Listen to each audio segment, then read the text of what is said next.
எத்தனை பேர் உங்க வீட்டை விட்டு ஸ்டடீஸ்க்காகவும் ஒர்க்குக்காகவும் வெளியூர்ல வந்து ஸ்டே பண்ணிட்டு இருக்கீங்க? நானும் அப்படித்தான்.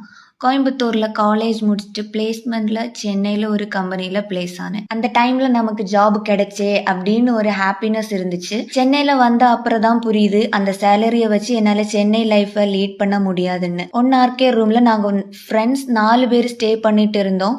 மேனேஜ் பண்ணவே ரொம்ப கஷ்டமா இருந்துச்சு. எல்லாரும் வேற வேற கம்பெனி போனாங்க.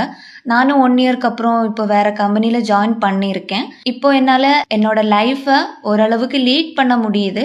ஆனாலும் டெய்லி மார்னிங் சமைக்கிறப்போ அம்மாவை மிஸ் பண்ணுவேன். இப்போ ஊர்ல இருந்திருந்தா அம்மாவே எல்லாம் பண்ணி கொடுத்துருப்பாங்கல்ல. எப்போ நான் அடல்ட்ஹுட் டச் பண்ணனோ அப்போவே ஓட ஸ்டார்ட் பண்ணிட்டேன். ஸோ எஸ், இதுதான் என்னோட ஸ்டோரி.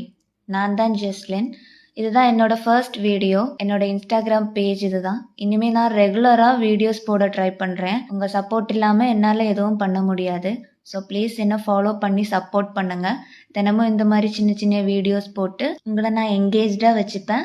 இப்போ எனக்கு ஆஃபீஸ்க்கு டைம் ஆயிடுச்சு. டாட்டா பாய்.